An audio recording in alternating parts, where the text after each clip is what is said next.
Hello, and welcome to our YouTube channel. In today's video, we're going to be discussing a topic that is of critical importance to the state of California and its residents: the ongoing water shortage crisis. If you live in California, or if you've been following the news, you're probably well aware that the state is facing an unprecedented drought. But the truth is, the water shortage in California is about much more than just a lack of rain. It's a complex issue that has been decades in the making, and it's one that requires an in-depth examination of the root causes in order to find a solution. Hello everyone and welcome to the channel. In this video, we'll delve into the various factors that have contributed to California's water shortages, including population growth, climate change, mismanagement, and overconsumption. We'll also discuss the impact that these shortages have had on the state's agriculture and economy, as well as the devastating consequences for the environment. But it's not all bad news. We'll also talk about the efforts that are being made to address this crisis and the steps that individuals and communities can take to conserve water and help mitigate the effects of the drought. So if you're interested in learning more about the reasons behind California's water shortage, and what can be done to solve this urgent problem, then make sure to stick around for the entire video. A serious problem has arisen in California.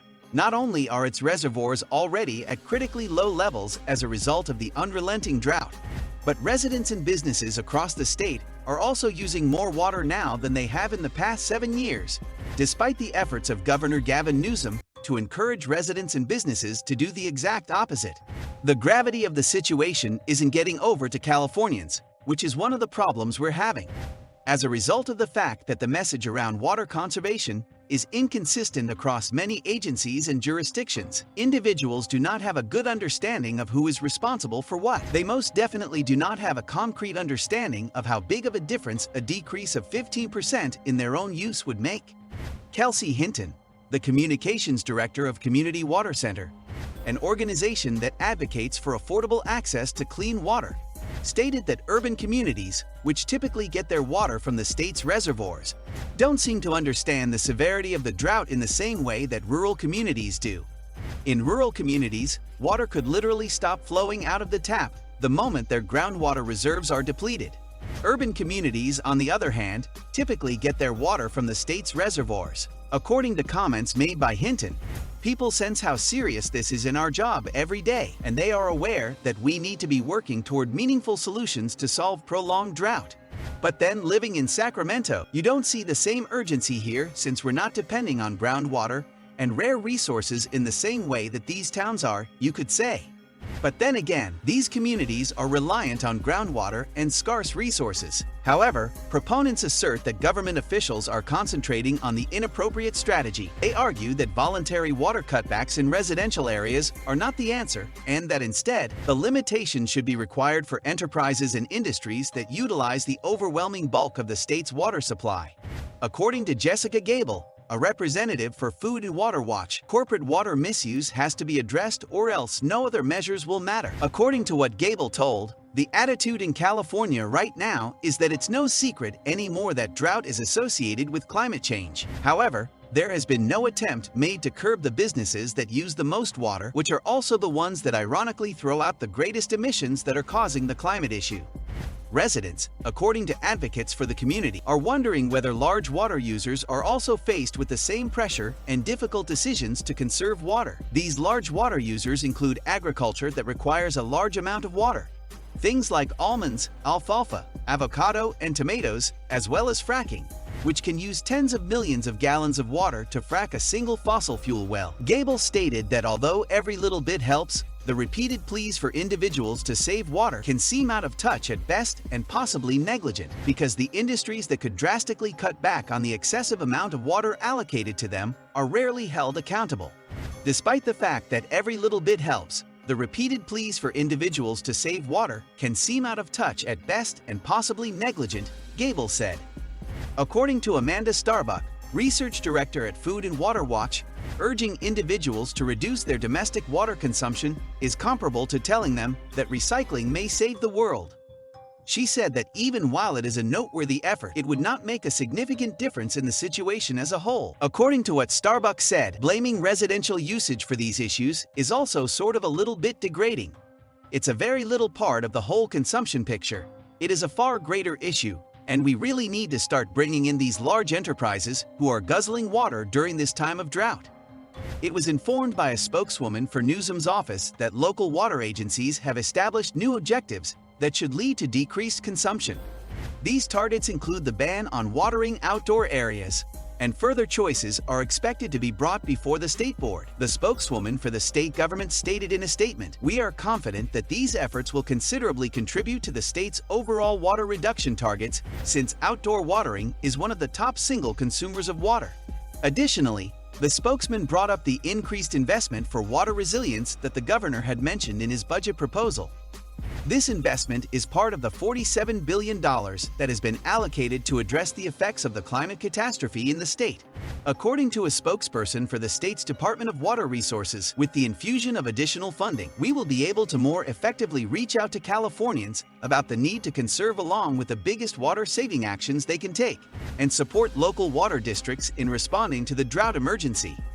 Hinton claims that rural populations live with day-to-day concern that the water supply may be cut off, despite the fact that most of the discourse around water is centered on how it is utilized in metropolitan areas.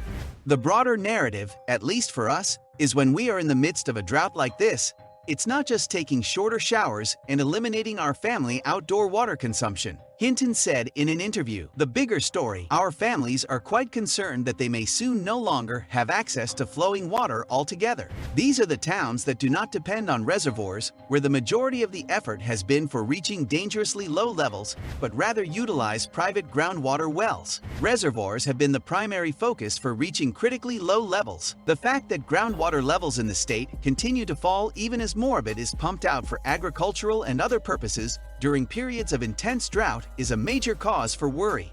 The sense of urgency is there with the families we deal with because they are aware of what has occurred in the past," she added. "People who have had their wells dry up during the previous drought still do not have the financial means to either deepen them or be linked to a long-term solution." In recent years, the West has been racked by a number of problems, including scorching heat waves, a growing drought, and deadly wildfires. Hinton is of the opinion that the state should give more weight to the requirements of people when it comes to water, rather than the requirements of industry.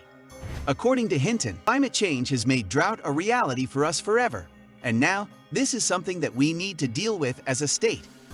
And the more that we are able to accept that and be proactive, the less we are going to be constantly reacting to these situations of entire communities going dry or of urban areas having to cut water to this amount, because we've already overused what was available to us. And the more that we are able to accept that and be proactive, the less we are going to be constantly reacting to these situations of entire communities going dry. Now let's take a look at how you can help in saving water. You should switch off your sprinklers if it starts to rain. When it rains, instead of using an irrigation system, let nature take care of watering your plants so you can save some water. Take showers that are 5 minutes long. When utilizing a shower head that is more water efficient, it is possible to save 12.5 gallons of water during a shower that is just 5 minutes long. When shaving or brushing your teeth, make sure the water is turned off. These recurring activities do not need water to be carried out completely. Make it a routine to turn off the water when you're finished.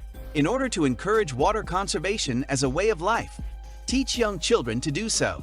By doing so, you will be able to save 10 gallons of water every day, per individual. Do a full load of both the laundry and the dishes. Check the washer and dishwasher one more time to ensure that they are thoroughly stuffed before turning them on. This will result in a reduction in water use of between 5 and 15 gallons every load of dishes and between 15 and 45 gallons per load of laundry. Fix leaks. Don't allow a hose connection or a faucet that is leaking to continue dripping. If it leaks at the rate of 1 drop per second, it may lose around 3,200 gallons of water per year. We hope you've enjoyed learning more about the complex issue of California's water shortages. It's a problem that affects us all, whether we live in the state or not, and it's one that requires immediate action. Thank you for joining us. We hope you'll continue to follow our channel for more informative and thought-provoking content. Until next time, stay informed and stay engaged.